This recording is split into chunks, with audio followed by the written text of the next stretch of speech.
أهلا بيكم يا أساطير في قناتكم المفضلة من هو نينجا. بشكركم على كل الدعم وكل الكلام الجامد ده يا رجالة، ودول أبطالنا اللي جاوبوا على كلمة سر الحلقة اللي فاتت. واوعوا تنسوا تشتركوا في القناة وتفعلوا الجرس عشان تشوفوا كل حلقاتنا الجديدة بمجرد نزولها. أما دلوقتي هسيبكم مع الحلقة السادسة من قصة ملك الآثار البطل سيو. جهز كوباية الشاي متينة ويلا بينا. تحذير: هذا المحتوى لا يمد للواقع بصلة، وقد يحتوي هذا الفيديو على مشاهد عنف خيالية لا تمت للواقع بصلة. جميع الأحداث والشخصيات من وحي الخيال، ويعرض المحتوى لأغراض الترفيه والتحليل فقط. ننصح بالمشاهدة لمن هم فوق 18 سنة.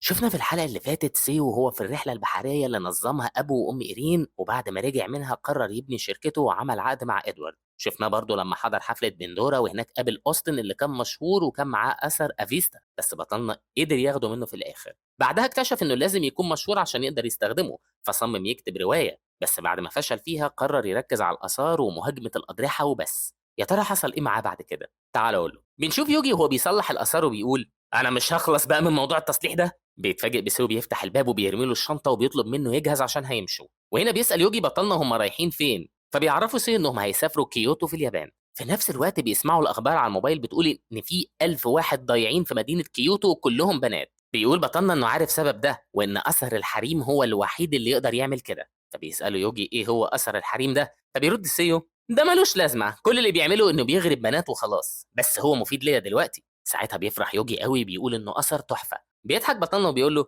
انا بقى هغري كل البنات واخليهم يعجبوا بيا. وهنا بيزعق يوجي: ده انت مصمم بقى، انت مش هترجع عن اللي في دماغك ده. وقتها بيعرفوا سيو انه بالطريقه دي هيبقى عنده 10 معجبات فهيقدر يستخدم اثر افيستا. بعدها بيسافروا اليابان وبنسمع سيو بيقول: انا سمعت ان كل اللي ضايعين موجودين بره غابه البامبو، في ضباط في كل مكان. بيعرفوا يوجي ان الدنيا اتقلبت لما بنت رئيس الوزراء ياجي اختفت وان في ضابط مات وهو بينقذها. فبيسالوا سيو: يعني هم هنا عشان كده؟ ايه القرف ده؟ بيكون يوجي متابع الأخبار على الموبايل وبيستفسر لو الأثر ده مش خطير. ساعتها بيقول سيو: مش معقول إن من بين كل الآثار اللي بتغري الناس تكون الآثار اللي بتشتغل على الستات موجودة هناك، زي أثر الملك أويجا اللي كان عنده 3000 جارية، وكمان أثر كازانوفا اللي بيعاكس، ورغم كده ولا واحد منهم قدر يخلص على الشخص. وده معناه إن اللي بيستخدم أثر الحريم معاه آثار تانية.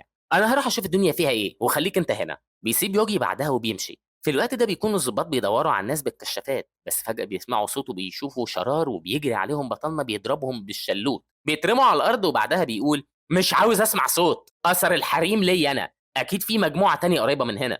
ساعتها بيسمع 3 ضباط بيطمنوا الستات اللي ماشيين وهم مسطولين، حواليهم بيكون في هالة بيقولوا: انتوا في أمان، تعالوا من الطريق ده عشان نرجعكم. إيه ده؟ انتوا بتتصرفوا كده ليه؟ حطوا الأسلحة على الأرض وإلا. بيكونوا الستات ماسكين عصيان وفيهم واحدة بتمسك ضابط من هجومه بتهجم عليه. بيكون سيو شايف كل ده فبيسأل: ايه ده؟ الستات دول مالهم كده ليه؟ دول زي الاشباح ومصاصين الدماء، اكيد دول تحت تأثير اثر الحريم لوحده، دول اتحولوا لأسلحة بشرية. فجأة بيلاقيهم مقربين عليه وعيونهم بتنور وحواليهم هالة رهيبة. بيحاول يهديهم ويقول لهم: لو سمحتوا خليكوا كويسين معايا، انا مش جاي اتخانق مع ناس عادية. بس بيلاقي واحدة منهم بتطير في الهواء وبتنزل عليه بالعصاية. بمجرد ما بيفلت منها بيلاقي واحدة تانية بتقرب عليه وبتحاول تخنقه بس بيقدر يصدها. بيتفاجئ لما بيشوف سوكا مالكة أثر مرشد المستقبل بتصرخ وبتهجم عليه بالسكينة. هنا بقى بيطلع سيفه اللي بيخرج شرار وبيقرر يهجم عليهم. بتقرب سوكا منه، بتخبط السيف بالسكينة فبتوقع السكينة منها. بعدها بتصوت لما بتلاقي سيو بيكتفها بالسيف من رقبتها وبيقول لها: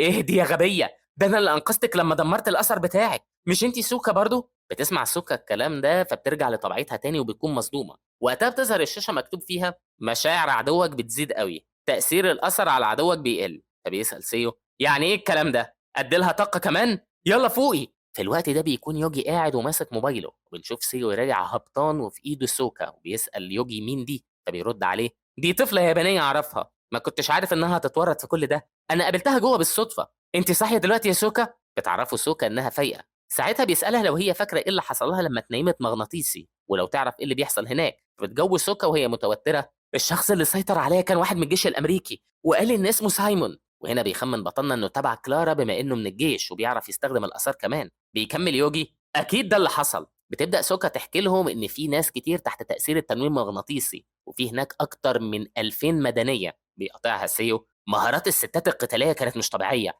ده مش مجرد تنويم مغناطيسي مش كده؟ بتجوز سوكا وهي خايفه: عندك حق، ده سايمون معاه اثر بيحضر بيه ارواح كمان. بيقول بطلنا في سره: سايمون ده باين عليه منحرف قوي بما انه عمل جيش من الستات باستخدام اثر استحضار الارواح. بتكمل سوكا ان سيو مش هيقدر يوصل لسايمون بسهوله، وده لان البنات بتحرسه بكل قوتهم. فبيرد عليها: اكيد، لاني هضطر اهاجم جيش من 2000 شخص، بس انا عارف هعمل ايه. انا هرجع للفندق وانت كمان لازم تمشي. معاكي فلوس؟ بتعرفه سوكا انها مش معاها خالص، فبيحدف لها الفلوس وبيطلب منها تروح للبيت على طول وما تتورطش تاني في مواضيع زي دي. بيسمعها بتقول له: انت قلت انك انقذتني لما دمرت اثر مرشد المستقبل، وكمان انقذتني تاني النهارده، صح؟ بيوضح لها سيو ان دمر اثرها لانه كان بيضايقه، وبيطلب منها تروح البيت، فبتقعد تعيط. بيمشي سيو مع يوجي اللي بيتكلم وبيقول: ده انت مشهور بجد يا ريس. بيطلب منه سيو انه يخرس لانه ما بيهتمش بالاطفال، وبتظهر الشاشه مكتوب فيها: انت حققت جزء من المطلوب عشان قدرت تستخدم الاثر افيستا. لازم تكون شعبيتك عاليه. انت سيطرت على 4 اشخاص من اصل 10.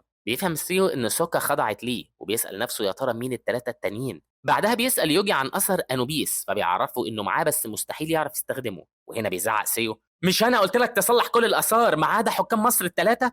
ولسه هيوضح يوجي السبب، بنلاقي سيو بيأمره انه يروح وراه عشان خاطر يدربه الكلب. بيستغرب يوجي قوي وبيروح الحديقه وبيحدف بطلنا اثر انوبيس على الارض وبيطلب منه يرجع لهيبته. بيطلع مفتاح الحياه طاقه رهيبه، وبيظهر كلب انوبيس الاسود وبيسال ايه اللي حصل له وهو فين. فبيرد سيو: ياه، بقالنا زمان ما تقابلناش. ساعتها بيتعصب الكلب وعينه بتنور وبيهدد بطلنا انه هيخلص عليه المره دي، بس فجاه بنشوفه واقع على الارض ومش قادر يتحرك بجسمه. بيسال سيو هو عمل فيه ايه، فبيجاوبه: انا ما عملتش اي حاجه، كل اللي في الموضوع انك متدمر من جوه. انا هخلي مصلح الاثار بتاعك ده يصلحك لو عملت عقد معايا. وهنا بيتكلم انوبيس وبيقول: انت فاكر اني هتفق مع واحد زيك؟ ما تضحكنيش بقى. وده الرد اللي كان سيو متوقعه بالظبط، وعشان كده بنلاقيه بيطلع اثر الحبل الفضي اللي مليان طاقه وبيطلب منه ان هو يبدا تدريب الكلب. فبيلف الحبل حوالين انوبيس وبيشده من على الارض. بيكون سيو ماسك الحبل وبيقول: احنا لازم نرجع نربطك الاول، يلا بينا نتمشى شويه، امشي قدامي. ساعتها بيتوجع الكلب وبيقول: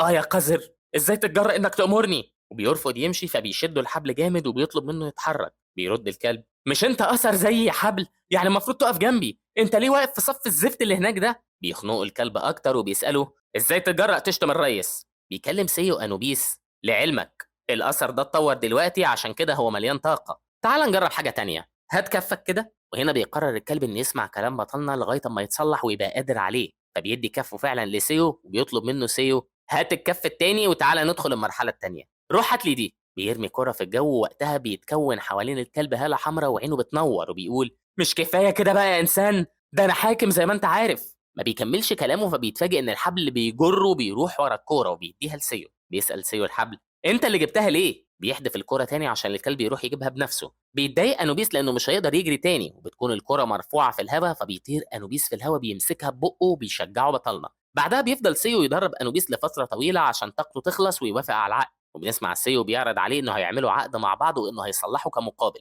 فبيوافق انوبيس بس بشرط ان يكون عنده ايمان قوي، ويكون قادر انه يصدر حكم بارد، ويكون مستعد انه يموت في اي لحظه. بيكون عارف ان بطلنا متوفر فيه كل الشروط دي مع انه لسه شاب صغير. ساعتها بيكون الجو مليان طاقه، وبمجرد ما بيوافق سيو بيشمر كمه، فبيظهر وشم المفتاح الحياه اللي بيطلع شرار، وساعتها بتختفي الهاله اللي حوالين انوبيس. بيطلب بطلنا من يوجي: خده صلحه بس مش قوي، على الاقل خليه يقدر يعيش، لان لو صلحناه بشكل كامل هيغير رايه. وهنا بيصرخ الكلب: مش كتير اللي عملته فيا ده؟ انا عملت كل اللي طلبته مني. وبنروح دلوقتي لمكان وبنسمع فيه واحده بتنادي على الكاهن اللي نايم، وبتعرفه ان في حد غريب. فبيقوم الكاهن وبيقول: هو ايه ده؟ احنا لسه بدري قوي، ازاي يجرؤوا يدخلوا اوضتي ويصحوني؟ انا مش عارف هم مين، بس مش هيموتوا موتة عاديه. في الوقت ده بنشوف 4 اشخاص حواليهم طاقه وعينيهم بتنور واقفين قدام يوجي. بيكون يوجي ساعتها خايف وجنبه سيو بيكلمهم: انا ما بحاربش قطاع الطرق، عشان كده اخفوا من وشي ونادوا لي القائد بتاعكم. وهنا بيخرج الكاهن وبيستغرب بطلنا لما بيسمعه، بيقول: انت مين؟ ولا اقول لك مش عايز اعرف، لانك كده كده هتموت هنا. اكيد انت شجاع قوي بما انك اول واحد يقف في وشي. شويه الستات اللي انت شايفهم هنا دول مش كل حاجه، ده لسه في جيش مستخبي في القريه القريبه، عشان كده انت متحاصر تماما. وكمان دول مش اي ستات، ده في ارواح لجنود شجاع لابساهم، وممكن الجيش ده يخلص عليك ويدمرك في غمضة عين. بيبتسم سيو وبيرد: ماشي، دي حاجة ما أبهرتنيش. بيفرد إيده فبتطلع شرار وبيحصل انفجار ساعتها. بعدها بيظهر جيش من الهياكل العظمية اللي ماسكين أسلحة ولابسين دروع الحرب. بيقول بطلنا للكاهن: خد جيش الجنود الخالدين قدامك أهو. دول بقى كانوا جنود ميتين ورجعوا للحياة عن طريق أثر حاكم الموت. بيتعصب الكاهن جدا وبيجز على أسنانه وبيسأل إزاي ده حصل. بيجاوب سيو: كان لازم اوريك ده بما انك شايف نفسك قوي وعمال تتباهى. انت اللي متحصر يا غبي. بيزعق الكاهن وبيقول: اه يا كلب، انتوا بتعملوا ايه؟ اهجموا عليهم، دول مجرد كومة عظم. ساعتها بيرد سيو: حتى لو الستات متسيطر عليهم هيحاولوا يرجعوا لوعيهم لما يلاقوا نفسهم بين الحياة والموت. انا عندي 10 اضعاف الجنود اللي عندك في المعركة دي. اكيد الستات مش عارفين انهم يستغنوا عن حياتهم بدخول في القتال ده. انا مش هاذي اي شخص هيستسلم. فكروا كويس لو كنتوا بتعتبروا نفسكم جنود. انتوا شايفين الموضوع يستاهل انكم تبقوا تحت امر واحد بيزقكم المعركه وهو عارف انكم مش هتكسبوا فيها؟ فجاه بترجع الستات لحالتها الطبيعيه، بيقعدوا على ركابهم وبيوطوا راسهم. بيتجنن الكاهن من اللي حصل وبيقول: انتوا مجانين! ايه اللي انتوا بتعملوه ده؟ خلصوا عليه فورا. بنلاقي سيو بيأمر الهياكل العظميه انهم يمسكوه، فبيجري اتنين منهم وبيثبتوه من رقبته بسيفين حواليهم هاله. وهنا بيخاف الكاهن وبيقول: مستحيل! المفروض كانت حياتي تتغير كمان كام يوم. ده انا كنت بستعد عشان اهاجم الاضرحه العظيمه. وهنا بيسالوا بطلنا اللي واقف ووراه اتنين من الهياكل: انت بتقول ان الاضرحه العظيمه هتظهر قريب من هنا؟ بيفضل يهدد الكاهن لغايه اما بيعترف ان في واحد من الاضرحه السبعه هيظهر في كيوتو. ساعتها بتنزل الاسلحه من على رقبته وبيترزع على الارض، بيحط ايده قدام سيو وبيقول: كفايه بقى، انا جاوبتك على كل اسئلتك، سيبني في حالي. بيرد سيو: انت عملت كده فعلا، بس انا ما اشتكيتش منك. الظاهر كده ان هم عندهم مشاكل معاك. بيكون في بنتين وراجل واقفين حواليهم هاله وعينيهم بتنور. فبيسأل الكاهن ايه اللي هيخليهم يعملوا كده. بيرد سيو: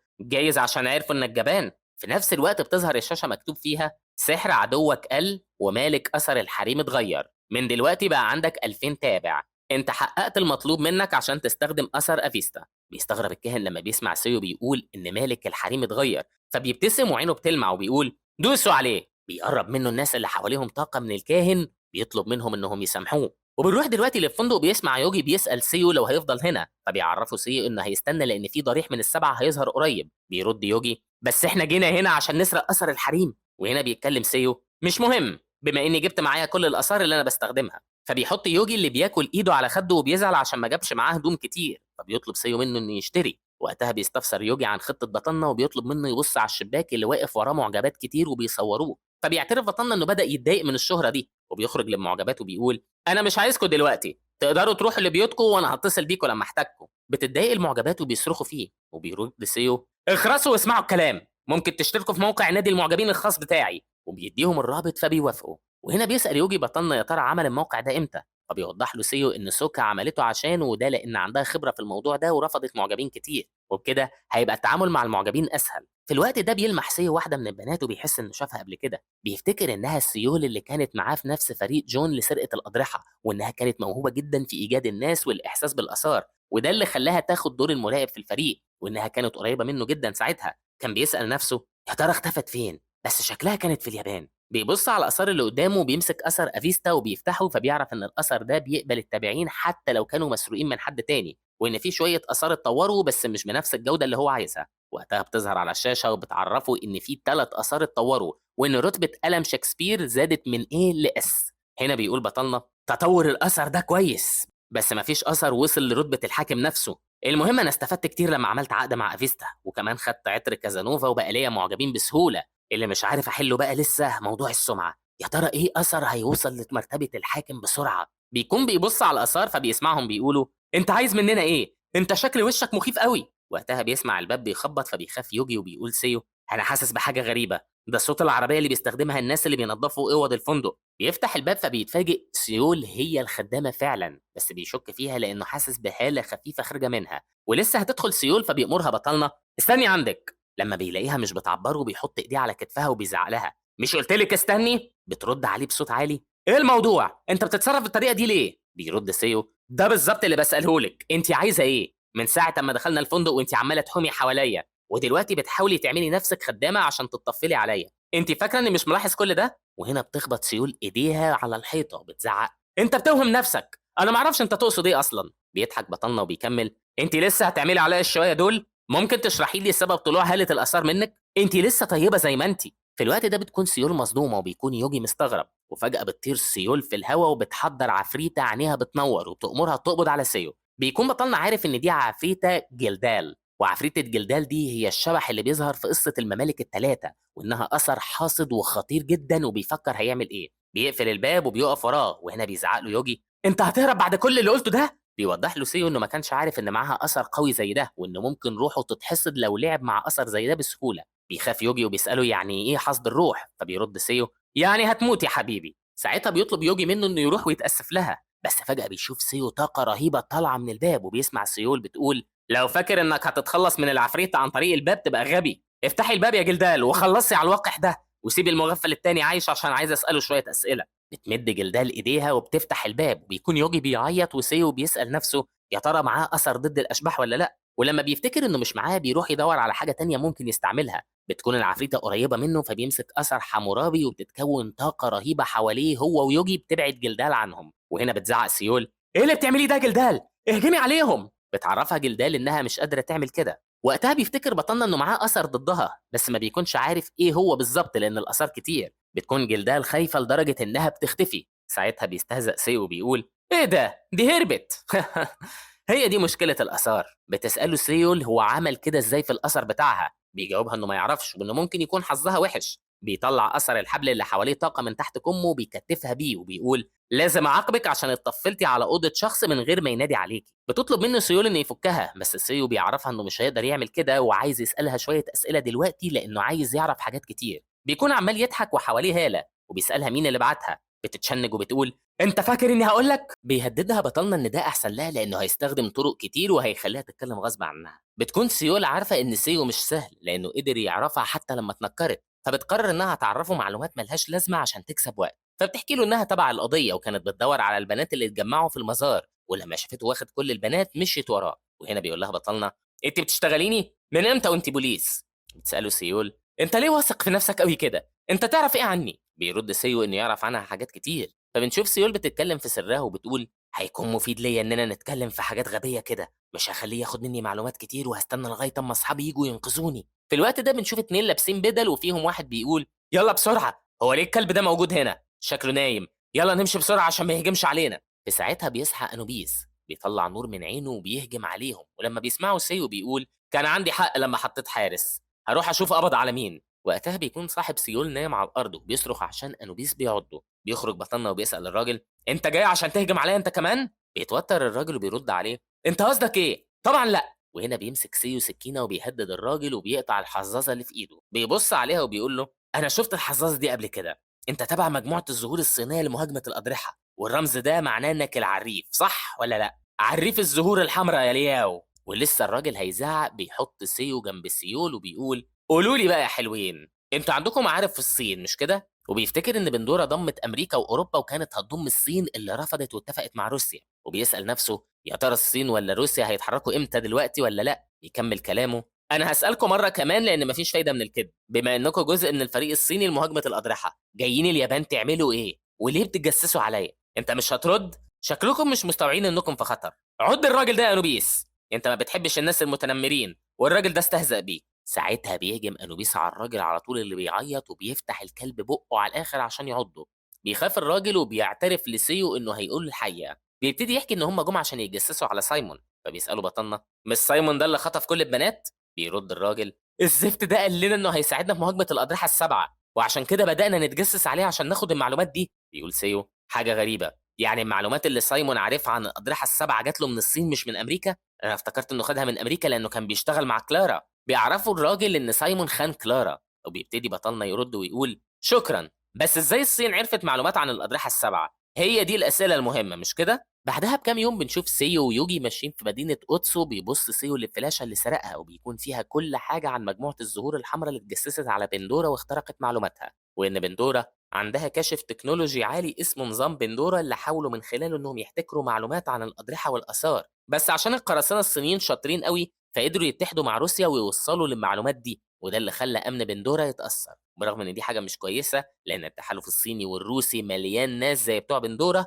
بس ده احسن لانهم بيمنعوا الناس العاديين انهم يستخدموا الاثار. بيسمع يوجي بيساله انت هتسيب الفريق الصيني يمشي بسهوله كده؟ افرض رجعوا هددوك. بيرد سيو ببرود سيبهم يعملوا اللي هم عاوزينه، لعلمك انا مش هسيبهم يفلتوا بالساهل، انا حطيت اثر يتصنت على السيول قبل ما يمشوا، انا عايزها تنضم ليا لانها شاطره جدا، بس ده مش الوقت المناسب لاني مش هقدر اسيطر عليها طول ما هي بالشخصيه دي. بيركبوا بعدها التاكسي وبيسال يوجي بطلنا لو كان معاه اثر تنصت. بيجاوبوا سيو ايوه لازم نلم شويه معلومات من الصين، انا عايز اعرف انواع الاثار اللي معايا، ده انا حتى مش عارف ايه نوع الاثر اللي سيطر على العفريته. بيسمع السواق وبيساله هيروحوا فين. بيعرفوا سيو انهم رايحين كيوتو، فبيرد انت مش عارف يا فندم ان في كارثه كبيره حصلت في كيوتو امبارح؟ بيطمنوا بطلنا انهم مش هيروحوا اماكن خطيره. وقتها بيفتكر سيو ان في ضريح هيظهر في طوكيو بعد 3 ايام على حسب ما قال سايمون، وعشان ما يتحبسوش في الضريح بيقرر انه يغير الفندق. بعدها بيوصلوا مكان بتكون فيه المدينه متدمره. يتكلم يوجي ده احنا كاننا في روما بالظبط. بيقول سيو ده المدينه خربانه على الاخر.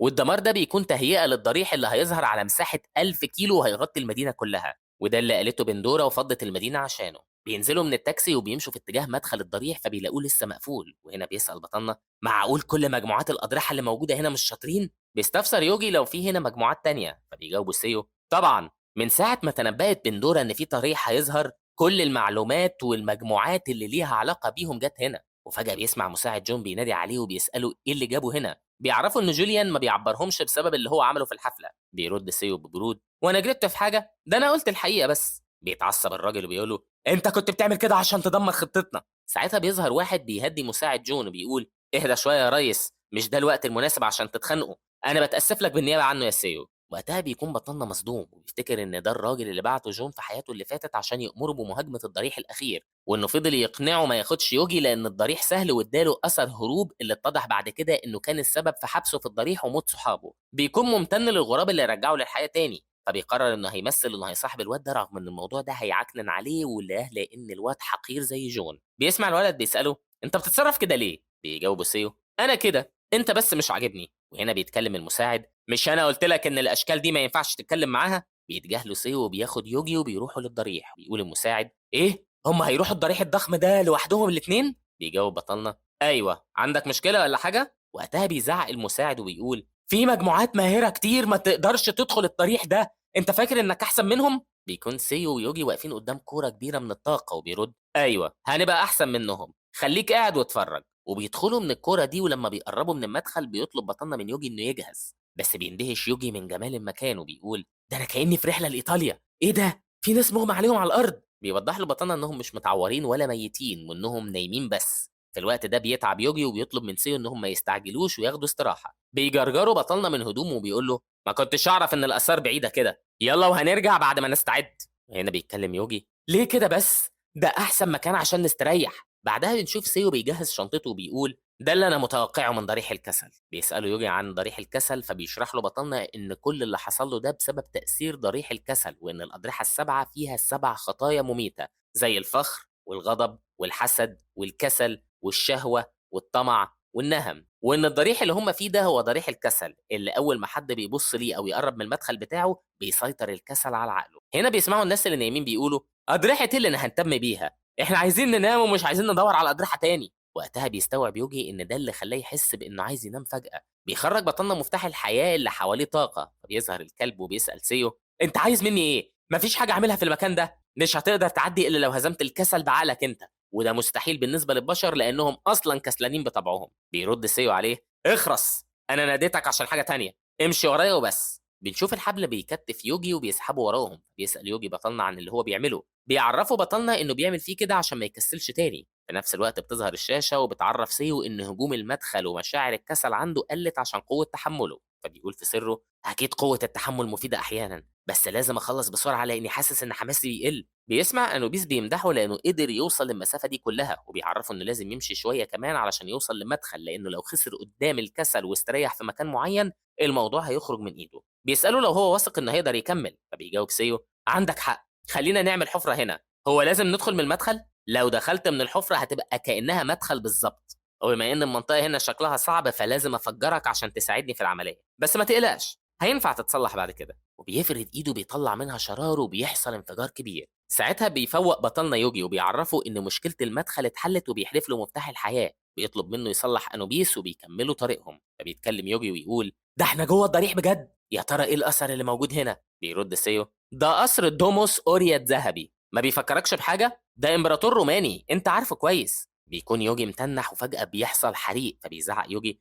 استنى دي نار، معقوله يكون الامبراطور نيرون ده ظالم، ممكن يكون الضريح ده قاسي قوي كده. بيعرفوا سيو انهم لازم يطفوا الحريق الاول، وبيطلب منه يطلع اثر اللوحه اللي هيمتص النار. بيطلع يوجي اللوحه وبيسال سيو لو الموضوع ده هينجح، فبيطمنوا بطلنا انه هينفع وانهم ممكن يستخدموا النار كسلاح في اي وقت. وهنا بيؤمر يوجي اللوحه انها تمتص النار وفعلا بيسحب الاثر النار كلها. بس فجأة بيسمعوا صوت وبيشوفوا إن الناس اللي عند المدخل صحيوا وجايين. بيقول يوجي يلا نمشي بسرعة دول كتير قوي، بس سيو بيرفض وبيقرر إنه يزاولهم شوية ويتعبهم. بيدخل الناس الضريح وبيكون مساعد جون بيطلب منهم يمسكوا سيو وياخدوا منه معلومات. بيقول بطلنا لنفسه كل الناس اللي ملهاش لازمة اتجمعت، في وشوش مش غريبة عليا وفي ناس معرفهاش، كان نفسي افهم شخصياتهم بس للاسف مش هقدر دلوقتي. بيضغط بايده اللي بيطلع منها شرار على الارض فبتتكسر وبيخرج منها طاقه رهيبه قدام الناس اللي بيصرخوا وبيقولوا الضريح بيتهد ارجعوا. ساعتها بيقول يوجي علماء الاثار هيعيطوا لو شاف المشهد ده. في نفس الوقت بتظهر الشاشه مكتوب عليها ان سيو اتلقب بمحطم الاضرحه اللي بيخلي علماء الاثار يعيطوا، وان مهاره حفار الاضرحه اتطورت لدمار الاضرحه من الرتبه اف اللي هتخليه قادر انه يدمر اي مكان في الضريح مش الارض بس. وقتها بيعدي الناس الحته المكسوره فبيقرر بطلنا انه يستخدم المهاره الجديده. بيرفع ايده فبتتكون حواليه هو ويوجي طاقه وبيوقع السقف على الناس. وهنا بيسأل المهاره دي مفيده مش كده؟ يلا بينا نتحرك. بيكونوا الناس مرميين على الحجاره، ووقتها بيسمع يوجي صوت انفجار فبيسأل سيو اللي مادت ايده وبيطلع منها شرار على اللي بيعمله. فبيرد عليه لازم ندمر الطريق عشان ما يجوش ورانا. وساعتها تظهر الشاشه وبتقول خبره مهاره تدمير الاضرحه زادت للرتبه سي. وبكده يكون بطلنا ضرب عصفورين بحجر واحد. بعدها بنشوف يوجي بيزعق له بطل بقى اللي انت بتعمله ده وخلينا نمشي، انت كده هتدمر طريقنا كمان. بيوافق سيو وبيدخلوا المسرح الروماني، وبيكون بطلنا متأكد ان اثر نيرون موجود في الأوضة دي. بيتفاجئوا بالباب الحديد بيتقفل عليهم فبيفهموا ان هم اتحصروا. بتولع حريقة وبيضحك الأثر وبيقول انتوا لقيتوني يا جمهوري، ماشي تقدروا تتفرجوا على أعمالي الفنية من هناك، ويا ريت بقى تبقوا تمدحوني. بتكون النار مالية المكان ومحاوطة سيو، وكل ده بسبب أثر الإمبراطور نيرون اللي كان مشهور بإنه ظالم وكان بيحب الفنون، وإن في ناس قالت إنه كان هيبقى مبسوط لو اتولد كفنان لإنه كتب شوية كتب، وإن مهاراته كانت فظيعة لدرجة إن حريق روما العظيم حصل في فترة حكمه. بيكون سيو عارف إنهم هيتشووا لو اتفرجوا عليه في الحريقة دي، وعشان كده جاب معاه نظارات هوميروس اللي سرقها من الكاتب اليوناني يون اللي مشهور بكتابة الإلياذة والأوديسا. وعشان نيرون كان مهووس بالثقافة اليونانية فأكيد أثر هوميروس هيلفت نظره. فبيلبس بطلنا النضارة بس بيتخبط فيها شرارة من نار بتطيرها وبتعور سيو في عينه. بيسأله يوجي لو كان كويس، وبيسمعوا صوت الأثر بيقول الحركات القرعة دي ما بتدخلش عليا، أنا فعلا بحب أثر هوميروس، والأثر ده مش هيفيدك في أي حاجة لما تستخدمه لأنك إنسان. هنا بيتعصب يوجي لما بيستوعب إن الوضع بيتعقد، وبيمسك أثر اللوحة فبتشدها النار، وبيقول الأثر لسه مصمم تعمل حاجات مش هتفيدك؟ بيتكلم سيو الزفت ده بيستخدم النار كأنها الخدامة بتاعته. ساعتها بيضحك الأثر وبيسألهم لو مشاعرهم اتحركت وبيطلب منهم يعظموه. بنلاقي النار بتحمي أكتر فبيطلب يوجي من الأثر إنه يوقف اللي بيعمله، بس الأثر بيرفض وبيهددهم إنهم مش هيعرفوا يمشوا إلا لو فلتوا من الحريقة. فبيقول سيو لنفسه الوضع صعب قوي، ده احنا هنموت بجد. وفجأة بتختفي النار وبيتكلم الأثر بصوا مين هنا؟ مش انت سيو مؤلف كتاب السكرتير السري؟ بيسأله يوجي لو يقصد الرواية اللي كتبها سيو. فبيرد الأثر هو بجد أنا كنت مستنيه، الكتاب ده بيتكلم عن الآثار وبينافسني وكمان الأكثر مبيعًا. وقتها بيسألوا بطلنا وهو بيقول إيه، وإيه الكلام ده يعرفه إزاي ومنين، فبيعرفوا الأثر إن كل الآثار بتتكلم عنه وإنه مشهور بينهم. وهنا بيتهم سيو يوجي إنه بعت الكتاب للآثار من وراه، فبيدافع يوجي عن نفسه وأنا هاعمل كده ليه؟ اعقل الكلام قبل ما تقوله. بيطلب الأثر من سيو إنه يقرب وإنه هيديله فرصة لمقابلته. يكون بطلنا هيتجنن لأنه متأكد إنه اتخلص من الرواية دي، فبيقرب من النار وبيظهر بعدها الإمبراطور وبيرحب بسيو. ساعتها بيتصدم يوجي لما بيشوف الأثر في صورة إنسان، فبيقول له بطلنا أنت مستغرب قوي كده ليه؟ ما أنت شفت أثر على هيئة كلب، الآثار اللي رتبتها عالية ممكن تتحول، وده مجرد مظهر وهمي بيستخدموه عشان يتواصلوا مع البشر. بنشوف الإمبراطور فارد إيده وحواليه طاقة وبيقول مع إني مهووس بالفنون بس مش هقدر أنسى اللحظة اللي قريت فيها كتابك يا سيو، كان مستواه راقي عن الحاجات الهابطة اللي بيقراها البشر. بيسألوا يوجي إيه اللي عجبك في الكتاب بالظبط؟ بيجاوبوا الأثر أنت ما حسيتش بأي حاجة بعد ما قريته؟ ده تحفة فنية، أنا مش مصدق إن اللي كتبه إنسان، ده سيو ليه شعبية كبيرة دلوقتي. وهنا بنلاقي يوجي بيتريق على بطلنا وبيقول له ابسط يا عم، بقى عندك معجبين مهووسين بيك وهتوصل قريب للمستوى الحاكم. وهنا بيطلب الأثر من سيو إنه ينافسه في الكتابة دلوقتي، فبيتصدم يوجي وبطلنا اللي بيستوعب يدوب إنه في ورطة. وبكده تكون خلصت حلقتنا النهارده، وكلمة سر حلقة النهارده هي لياو. مستني منكم أجمل لايك وشير وأحلى تعليق منكم يا أساطير، واللي ما اشتركش في قناتنا يلحق بسرعة ويشترك فيها عشان تكبر أكتر وأكتر بيكوا يا رجالة. كان معاكم من وراء المايك عمرو سالم، استنونا مع بعض في الحلقات الجاية بكل جديد. سلام شديد.